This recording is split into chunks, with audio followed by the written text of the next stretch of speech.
नमस्कार शेतकरी मित्रांनो. तर आज आपण 7 डिसेंबर 2025 रोजी महसूल व वन व्यवस्थापन विभागाने जारी केलेल्या अतिशय महत्त्वाच्या शासन निर्णयाची पूर्ण माहिती पाहणार आहोत. तर या GRमध्ये जून 2025 ते ऑक्टोबर 2025 या काळात अवर्षण, पूर, सततचा पाऊस आणि अतिपावसामुळे झालेल्या पीक नुकसानीसाठी राज्य शासनाने मोठ्या प्रमाणात मदत जाहीर केली आहे. तर हा GR कोणासाठी आहे? तर हा GR त्या सर्व शेतकऱ्यांसाठी आहे ज्या शेतकऱ्यांचे पीक जून 2025 ते ऑक्टोबर 2025 दरम्यान अवर्षण, पूर, सततचा पाऊस, अतिपाऊस यामुळे नुकसान झाले आहे. तर मदत कोणत्या आधारावर दिली जाणार? तर मदत इनपुट सबसिडी स्वरूपात दिली जाणार आहे. तर मदत 2 श्रेणीत विभागलेली आहे. नंबर 1, 0 ते 2 हेक्टर क्षेत्र असलेल्या शेतकऱ्यांना. तर GR दिनांक 27/3/2023 मधील दरानुसार मदत दिली जाईल. आणि नंबर 2, 2 ते 3 हेक्टर क्षेत्र असलेल्यांना विशेष अधिसूचनेनुसार GR दिनांक 10/10/2025 मदत देण्यात येईल. म्हणजे दोन्ही गटांसाठी मदत मंजूर करण्यात आली आहे. तर राज्यभर मंजूर केलेली एकूण मदत पाहूया. तर 0 ते 2 हेक्टर गटासाठी रुपये 482,10,69,000 मदत मंजूर. आणि 2 ते 3 हेक्टर गटासाठी रुपये 2,29,23,000 मदत मंजूर. अशी एकूण मदत रुपये 484,39,92,000 रुपये. नंतर कोणत्या जिल्ह्यांना किती मदत? तर GRनुसार सर्वाधिक नुकसान कोणत्या विभागात झाले आहे ते पाहूया.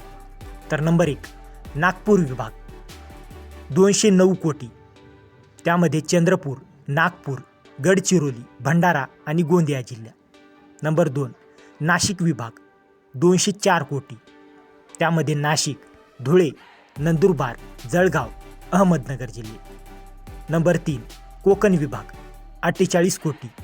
त्यामध्ये ठाणे, पालघर, रायगड, रत्नागिरी, सिंधुदुर्ग जिल्हा. नंबर 4, पुणे विभाग 11.90 कोटी. त्यामध्ये पुणे, कोल्हापूर, सांगली जिल्हा. आणि नंतर अमरावती विभाग 8.12 कोटी. त्यामध्ये यवतमाळ जिल्हा. तर मदत कशी मिळणार? तर मदत थेट DBT म्हणजे डायरेक्ट बेनिफिट ट्रान्सफर द्वारे शेतकऱ्यांच्या खात्यात जमा होणार आहे. जिल्हा प्रशासन लाभार्थी यादी तयार करेल. माहिती डिजिटल पोर्टलवर अपलोड होईल. एक हंगामात एकदाच इनपुट सबसिडी मिळेल.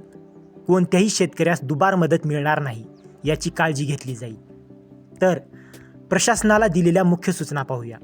नंबर 1, मदत फक्त पीक नुकसानीसाठी वापरता येईल. नंबर 2, आर्थिक व्यवहार पारदर्शक ठेवणे. नंबर 3, लाभार्थी यादी जिल्हा संकेतस्थळावर प्रकाशित करणे. नंबर 4, बँकांनी कुठलाही रिकव्हरी करू नये. आणि नंबर 5, तिमाही लेखापरीक्षण आवश्यक. तर शेतकऱ्यांनी काय करावे? तर तुम्हाला कुठलीही नवी कागदपत्रे द्यावी लागत नाहीत.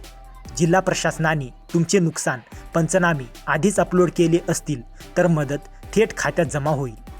तर खात्यात पैसे येण्यावर लक्ष ठेवा. तुमचा मोबाईल नंबर अपडेट ठेवा. जिल्हा प्रशासनाने प्रकाशित केलेला लाभार्थी यादी तपासा. तर मित्रांनो, हा GR शेतकऱ्यांसाठी मोठा दिलासा आहे.